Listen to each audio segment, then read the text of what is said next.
안녕하세요. 비욘디 최희선 PD입니다. 저는 2년 동안 고등학교에서 심리학을 가르쳤는데요. 오늘 그 기억들을 되살려서 자녀와 MBTI로 대화하는 방법에 대해서 알려드릴 테니까요. 엄마 MBTI가 뭐야?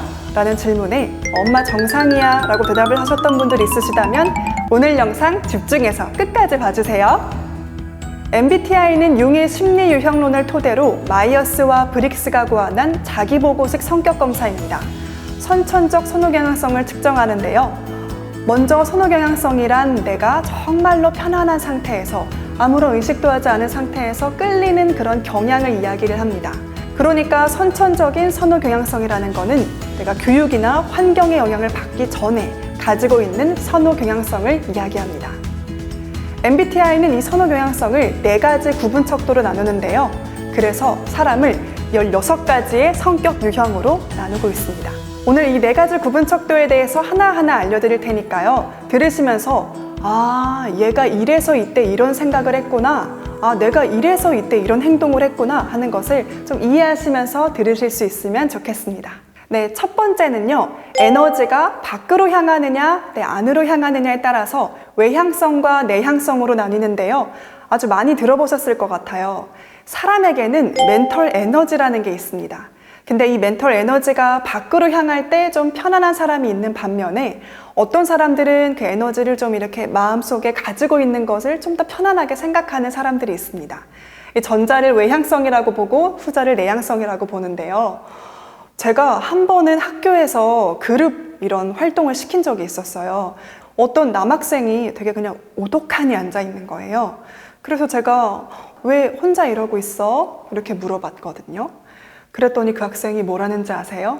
선생님, 저는 내향적인 사람이라서 처음 만나는 사람들과 쉽게 어울리지 못합니다. 이렇게 정말 또박또박 얘기하는 거예요. 그래서 제가 너무 깜짝 놀랐죠. 그런데 이 학생이 그 다음날부터는 복도 끝에서 저를 보면은 막 달려와요. 선생님! 막 이러면서요. 그리고 점심시간에도 아이들하고 되게 재밌게 수다 떨고 막 놀고 있는 모습들이 보이고요.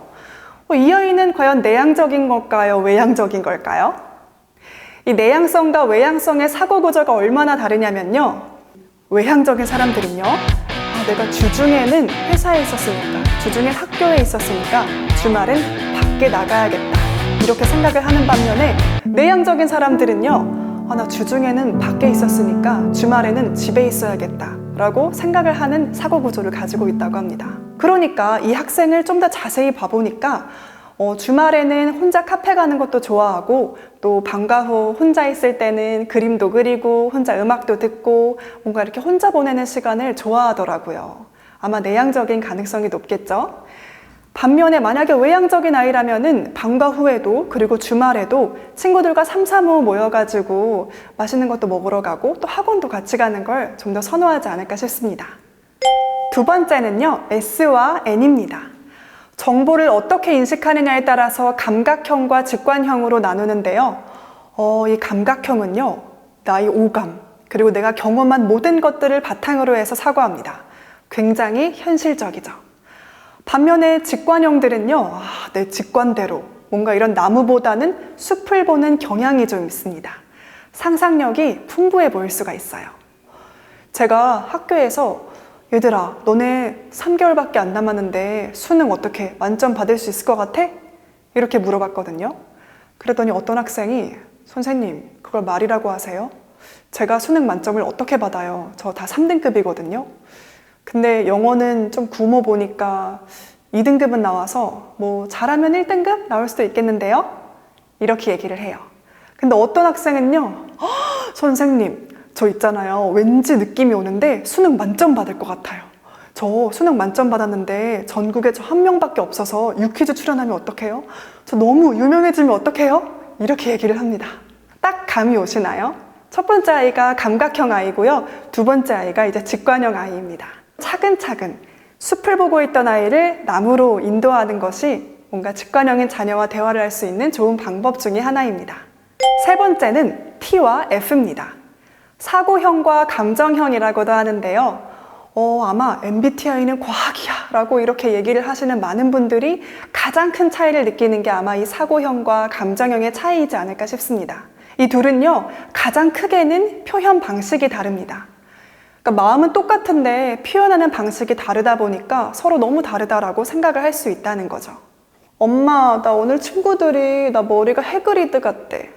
그러게 엄마가 봐도 오늘은 좀 부시시하네. 매직 좀 해야겠는데 엄마가 미용실 예약해 줄까?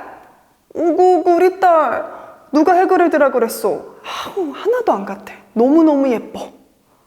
어때요? 차이가 느껴지시나요? 첫 번째 사고형 엄마는요, 해결 방식을 제시를 해줍니다. 미용실 갈래? 이렇게요. 반면에 두 번째 감정형 엄마는요, 감정에 공감을 해줍니다. 오구 그랬어? 이런 식으로 말이에요. 이 사고형과 감정형은 칭찬을 받아들이는 방식도 조금 다릅니다. 제가 학교에서 아이들에게 개인 과제를 내주고 잘했다, 너무 수고했다 이렇게 이야기를 한 친구가 있었거든요. 근데 그 학생이 학기가 끝날 때쯤에 저한테 와서는 선생님, 저 그때 혹시 좀 과제 잘 못했나요? 아니 뭐 피드백도 안 주시고 그냥 수고했다고만 하셔가지고요, 이렇게 얘기를 하더라고요. 근데 제가 똑같은 칭찬을 다른 아이들에게도 이렇게 했거든요. 정말 수고했다, 고생 많았다 이렇게요. 근데 어떤 아이들은 선생님이 나 칭찬해 주셨어 라고 받아들인 반면에 어떤 아이들은 약간 이거 나 잘했다고 하는 건가? 라고 의심을 할 수도 있다는 거예요. 사고형들은 조금 더 구조적으로 이성적으로 그런 해결 방안을 제시해 주는 걸 편안해 합니다. 반면에 감정형들은 그 감정에 공감을 해주는 것을 훨씬 더 좋아하고요. 그래서 저는 사고형인지 감정형인지 약간 헷갈릴 때는요, 그냥 칭찬을 다 해줍니다. 수고 많았다, 고생했다. 그런데 이 부분은 좀 이렇게 고치면 훨씬 더 완벽해질 것 같은데 어때? 못했다는 게 아니라 너무 수고해가지고 고생 많았어. 이런 식으로 다 합쳐가지고 칭찬을 해줍니다. 네, 마지막은요, J와 P인데요. 이 둘의 차이는 생활 양식에서 비롯됩니다. 판단형들은요, 아주 구조적이고 뭔가 체계적인 계획을 선호를 합니다. 반면에 인식형은 좀 더 융통성 있고 좀 자연스러운 흐름을 선호하는 경향이 있습니다. 그래서 이 둘의 차이가 어디서 보이냐면요, 학교에서 왜 어떤 학생들 책상은 되게 깔끔한데 어떤 학생들은 약간 이런 학생들이 있잖아요. 또 매일매일 스터디 플래너를 작성을 하는 아이가 있으면 그냥 아침에 일어나가지고 학교 가야지 하고 학교 가고 학원 가야지 하고 학원 가고 집에 오는 그런 아이도 있잖아요. 근데 이렇게 듣다가 보면 판단형은 공부를 잘하고 인식형은 좀 공부를 못하나? 이렇게 생각을 하실 수도 있는데요. 아닙니다. 유재석 씨도 유퀴즈에 나와서 본인이 P유형이라고 이야기를 하셨는데 나는 오히려 뭔가 계획이 이렇게 딱 있는 게 불편하더라. 그래서 그냥 그날 하루하루 융통성 있게 지금 내가 해야 될 일에 최선을 다하는 편이 훨씬 편안하다. 이렇게 이야기를 한 적이 있습니다. 그리고요, 또 보면 게으른 판단형들도 있어요. 이 게으른 판단형들은 스터디 플랜을 열심히 써요. 근데 그냥 열심히 쓰기만 해요. 반면에 부지런한 인식형들은 뭔가 아무것도 안 하는 것 같아 보여도 다 자기 머릿속에는 계획이 있고요. 그리고 방도 뭔가 어질러져 보여도 다 구조가 있는 어질러짐일 것입니다. 네, 이렇게 4가지 척도로 구성되어 있는 16가지 성격 유형의 MBTI에 대해서 알아봤는데요.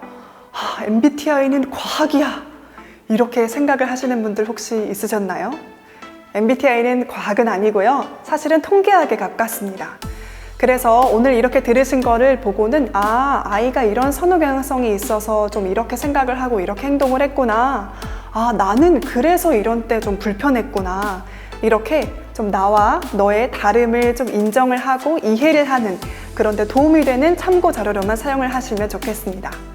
혹시 나에 대해서 조금 더 궁금하시다면요, 성격 심리학의 빅5라는 것도 있고요, 또 다면성 인성 검사라고 MMPI 검사가 있으니까요, 그 검사들을 해보시는 것을 추천드립니다.